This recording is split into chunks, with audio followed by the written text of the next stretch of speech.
Buenas noches.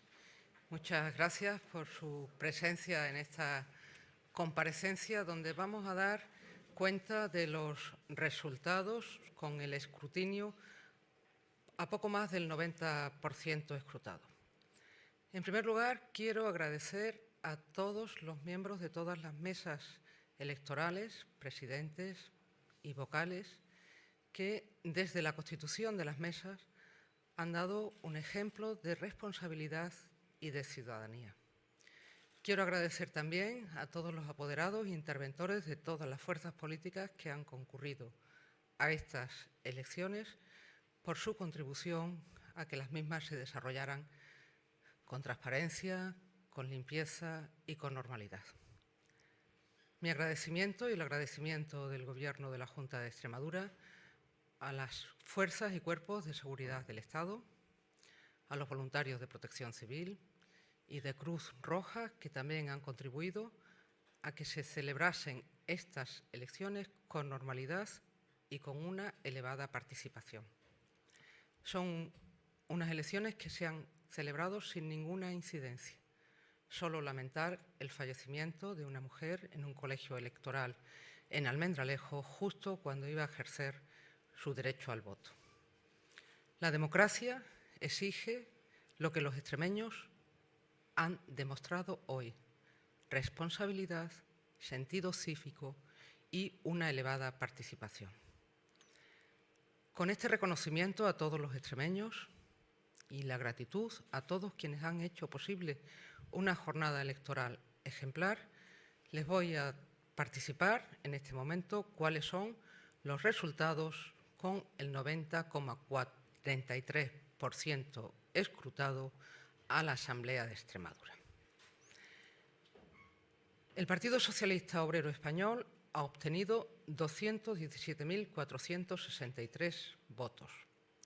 Supone el 39,72% y se le asignaría en este momento del escrutinio un número de 28 diputados. El Partido Popular ha obtenido 213.397 votos, que representan un 38,98%, con una asignación también en este momento del escrutinio de 28 diputados. Vox ha obtenido 45.163 votos, que representa un 8,25% y le corresponderían, insisto siempre, en este momento del escrutinio, 5 diputados.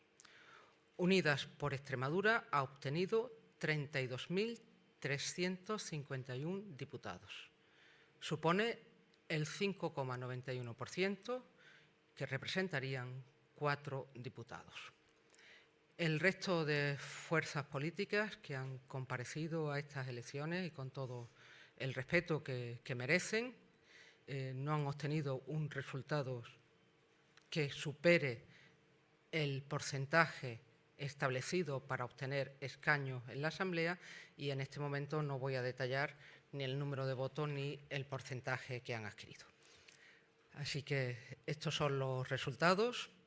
Reitero el agradecimiento a todos los extremeños, a todos quienes han hecho posible que esta jornada electoral, la fiesta de la democracia, como acostumbramos decir, se celebre con normalidad, con limpieza, con transparencia y con una elevada participación, y quedo a disposición de todos ustedes.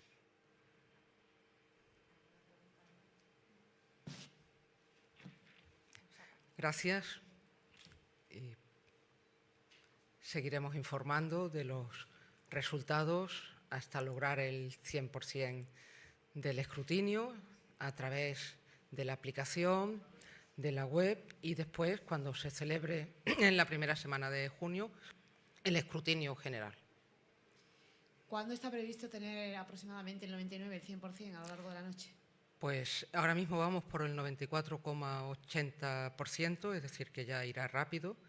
Va a ser cuestión de menos de una hora probablemente, pero como hicimos en el año 2015 con el 90% de los votos escrutados, entendíamos que ya había una estabilidad tanto en los votos como en los porcentajes, como en la asignación de escaños suficiente como para tener esta comparecencia y someternos a las preguntas que ustedes quisieran realizarnos. Muchas gracias. Gracias, buenas noches. Muchas gracias a todos. Gracias. Nos damos entidades.